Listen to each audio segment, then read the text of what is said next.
May mga pag-ibig na natatapos dahil sa paglipas ng panahon. May mga pag-ibig na natatapos dahil sa pagtataksil. At meron ding pag-ibig na kahit kamatayan na ang humadlang, ay tumatangging magpaalam. Gulong mo lahat ng date niya. Tumayo si Jericho. Dahil akin siya. Hindi na. Parang natamaan ito. Hindi na. Dahil patay ka na. Tahimik. At sa unang pagkakataon, walang may sagot si Jericho. Kinabukasan, habang nagkakape si Raxel sa pantry, biglang may nahulog na folder mula sa taas ng cabinet. Diretso sa ulo niya. Aray! Kasunod nito, biglang bumukas mag-isa ang microwave. Pagkatapos, usang umandar ang blender. Ano ba naman? Sigaw ng lahat. Napatras si Raxel. Nalaki ang mga mata niya. Hindi na ito normal. Hindi na talaga. At habang pinagmamasdan niya ang lahat, napatingin siya kay Rodney. Tahimik lamang itong nakatingin sa kanya. Parang may gustong sabihin. Parang may alam. At sa likod ni Raxel, nakatayo si Jericho. Nakasimangot. At nakahalokip-kip. Parang asawang nahuling may kachat ang partner. Doon tuluyang nabuo ang desisyon ni Raxel. Mamayang gabi, pupuntahan niya si Rodney at hihingi siya ng tulong. Dahil pakiramdam niya, may isang taong matagal nang sumusunod sa kanya. At hindi niya alam na ang taong yun ay ang lalaking minsan niyang minahal ng higit sa sarili niyang buhay. Magandang araw mga kwentong Pinoy BL. Ako si Eldren, ang inyong narrator. Kung bago ka pa lang sa channel na ito, huwag mong kalimutang pindutin yung subscribe button at i-click yung notification bell para lagi kang updated sa mga susunod na kwento. At kung ikaw ay matagal nang nagsusubaybay ng channel na ito, maraming salamat sa patuloy na suporta. Bago tayo magsimula, kung magustuhan mo ang kwento, huwag kalimutang i-like ang video at mag-iwan ng komento. Gusto ko marinig ang inyong mga opinion at mga nararamdaman. Ready ka na ba? Tara, simulan na natin ang kwento sa araw na ito. May mga multong nananatili, hindi dahil gusto nilang manakot, kundi dahil may isang pusong hindi nila kayang bitawan.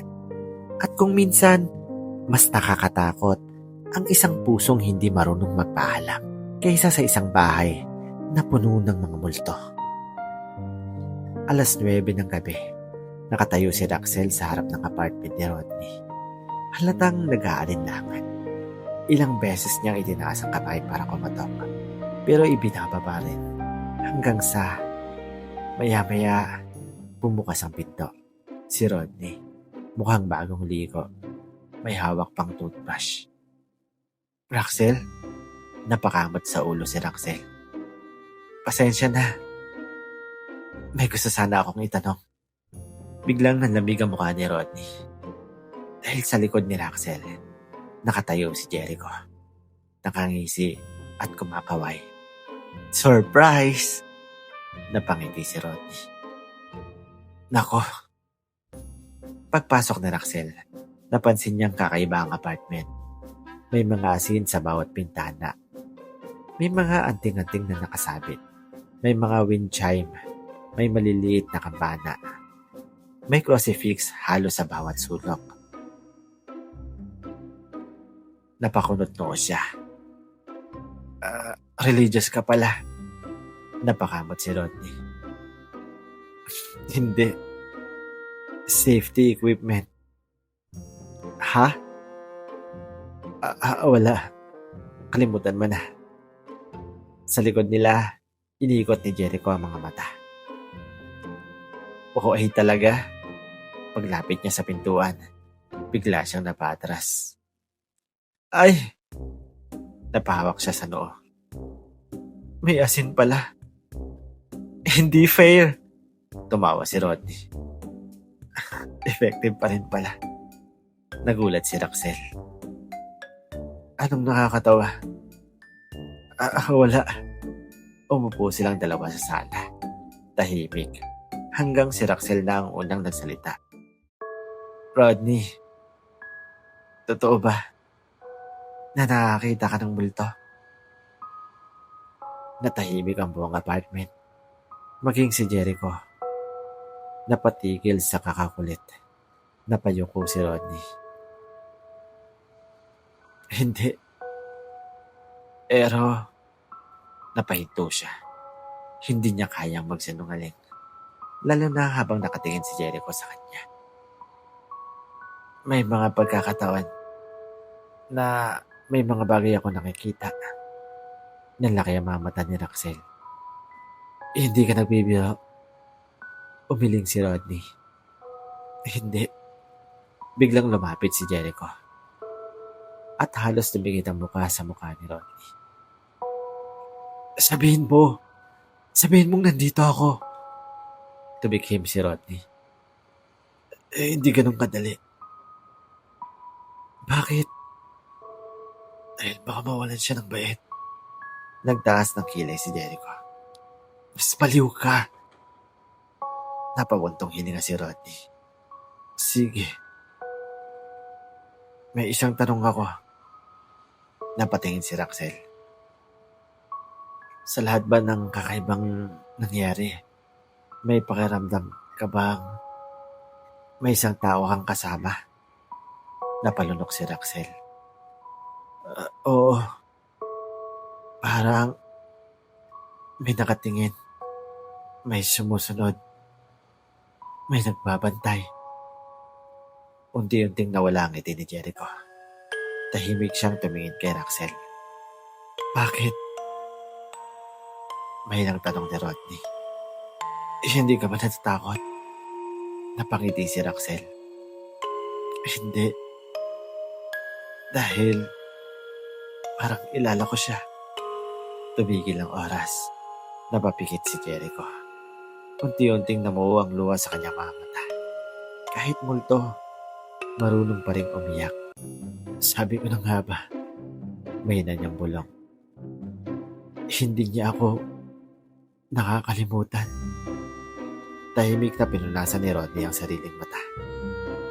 Hoy, multo ka. Huwag kang iiyak. Matatala rin ako. Biglang tumunog ang electric fan. Umiikot ng napakabilis. Kasunod nito, bumukas ang telebisyon ng mag-isa. Lumabas ang puting static. Unti-unting lumamig ang buong apartment. Napatingin si Raxel sa paligid. Rodney, normal pa to? Umiling ito. Hindi. May nagpapansin. Sa gilid, nakataas ang kamay ni Jericho. Ako yun. Biglang nagpatay-sindi ang lahat ng ilaw. Patay, bukas. Patay, bukas. Napahawak si Raxel sa braso ni Rodney. Hoy, huwag mo akong takutin. Napatingin si Rodney kay Jericho. Pwede ba? Kunting respeto. Tumawa si Jericho. Sorry. Nagsindi agad ng ilaw. Napabuntong hininga si Rodney. Salamat. Napakunot noo si Raxel. Kanino ka nagpapasalamat? Wala. Sa meral ko. Biglang may nahulog na picture frame mula sa estante. Basag. Nagulat silang dalawa. Lumapit si Rodney. Kinuha ang litrato. Biglang nanlaki ang kanyang mga mata. Hindi niya iyon litrato, kundi larawan ni Raxel at Jericho nung high school. Nakapaskil pala iyon sa wallet ni Raxel at nahulog kanina. Tahimik na hinaplos ni Raxel ang litrato. Ngumiti siya. Gwapo niya, no? Tumango si Rodney. Oo. Masiyahin, makulit, siloso. Biglang napatingin si Raxel. Paano mo nalaman? Naniga si Rodney. Paano mo nalamang siloso siya? Napalunok siya. Sa likod niya, napailing si Jericho. Taka! sabi mo? Kasi feeling ko lang hindi kumbinsido si Roxel. Unti-unti siyang lumapit kay Rodney. Rodney, totoo ba talaga na may kasama tayo ngayon? Tahimik, walang nagsalita. Tanging tunog lang ng wall clock ang naririnig. May hinang tumango si Rodney. Oo, nalaki ang mga mata ni Roxel. Sino? Napabuntong hininga si Rodney. Dahan-dahan siyang lumingon sa direksyon ni Jericho. Nakatayo ito roon. Tahimik, hindi na nakangiti. Hindi na makulit. Punong-puno ng pananabik ang mga mata. Parang matagal na niyang hinihintay ang sandaling ito. Muling tumingin si Rodney kay Roxel. At sa nanginginig na boses. Sinabi niya ang pangalang matagal nang hindi narinig sa bahay na iyan.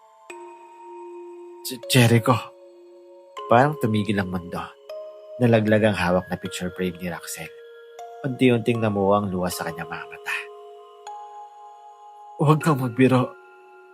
May nang ngumiti si Rodney. Hindi ako nagbibiro. Nandito siya. Napahawak si Roxel sa dibdib. Hindi siya makapagsalita.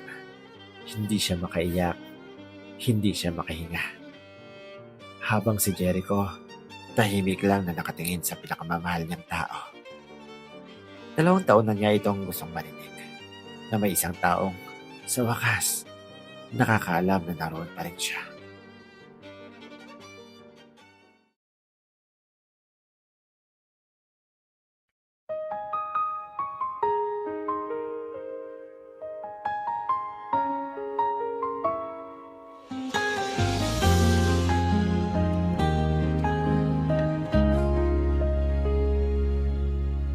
Sa bawat gabing tahimik ang paligid, may bulong na tanging puso lang ang rinig.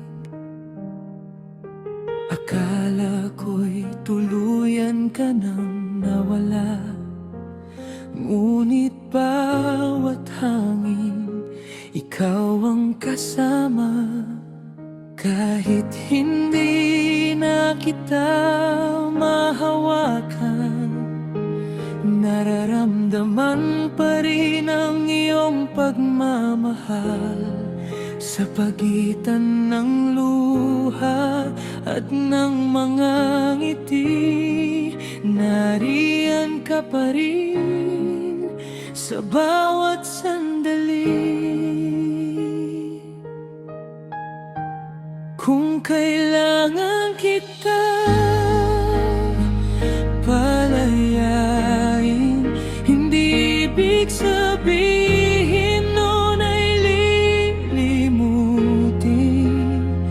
Mananatili kang ilaw sa aking dilim. Pag-ibig mo'y habang buhay kong dadalhin. Kapag dumating ang araw na muli akong iibig, dalangin kong umiti ka mula sa langit.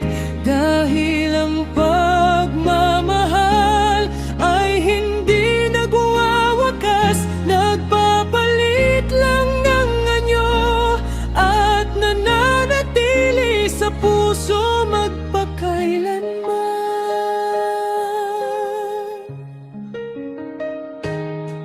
May mga tawang ikaw lang ang dahilan, may mga luhang ikaw lang ang nakakaalam. Kahit magkalayo na ang ating mundo, ikaw pa rin ang unang tahanan ng puso. Salamat sa bawat alaalang iniwan, sa bawat pangarap na sabay nating hinawakan. Ngayon ay handa na kitang bitawan, dahil alam kong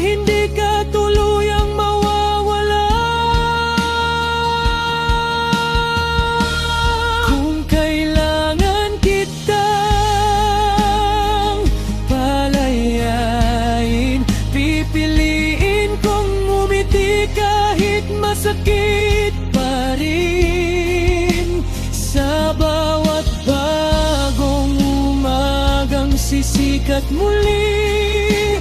Dala-dala ko ang pagmamahal mo sa tabi. Hanggang sa muli, hindi ito balang magkikita rin tayo sa tamang panahon. Hanggang sa muli, mahal kong walang hanggan. Ikaw ang unang pag-ibig at habang buhay kong tahanan. Sa dulo ng bawat paalam, may isang bagong simula. Hanggang sa muli.